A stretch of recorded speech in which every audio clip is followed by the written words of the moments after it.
The National Social Security Authority (NASA) hosted the 60th Safety and Health at Work Conference, better known as SHORE Conference, in the resort city of Victoria Falls from the 4th to the 6th of October. This year's conference, which attracted over 400 delegates, including several from Africa and beyond, ran under the theme Safe and Healthy Work Environment, a Fundamental Principle and Right at Work.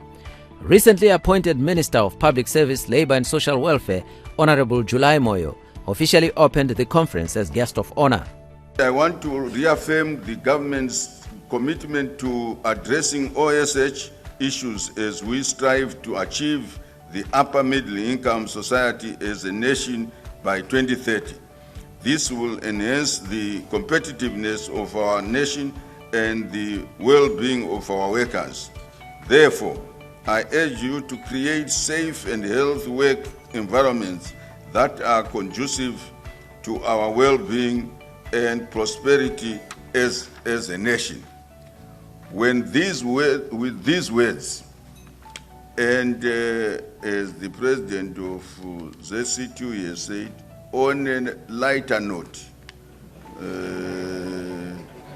I have the honor and privilege to declare the annual Occupational Safety and Health at Work Conference for 2023 officially opened. I thank you, Siyabonga, Mavita, Katenda. I think this then marks the end of the session, as we are now officially opened as the 60th session of the Safety and Health at Work Conference.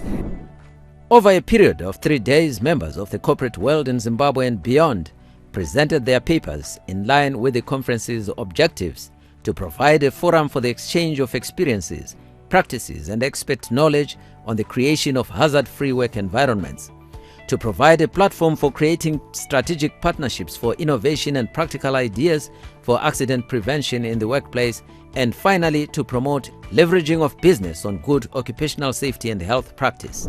It is our conviction, Honourable Minister here present, that the theme resonates very well with our current efforts and campaigns as organised labour to make sure that we create a safe and healthy environment for workers in Zimbabwe, where their rights as provided by the national, regional, international laws are going to be respected.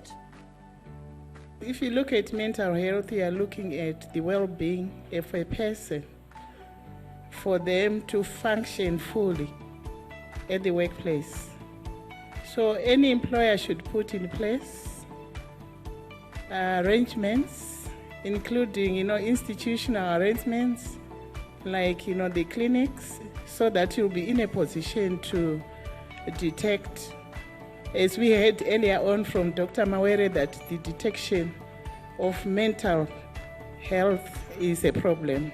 So it should be treated as one of the key deliverables at any workplace, because we need a fully functional whole person that can contribute fully to our businesses. OSH has now been made the 5th fundamental principle. I happened to have been part of the debate of this in Geneva last year, and I also voted on this on behalf of the country. So, what this basically entails is, although we may not have the laws, although we may not have signed the conventions, but by virtue of this now being a fundamental principle, and we are members of ILO, which means we still have to abide. So we cannot give a reason to say because we don't have the correct laws and so on and so on. But by being members of ILO, we are part of this, we are bound by this, and we should still comply. Day 2 saw renowned psychiatrist Dr. Mawere conscientize attendees on the need for mental wellness in the workplace. An eye-opener for most was a revelation from Dr. Machando of World Health Organization, who stated that the incidence of suicide in Africa ranked high on a global scale, with Zimbabwe in the top 10 at 6th. The morning session had panelists from organized labor, government, spiritual and religious practitioners ready to address the issue.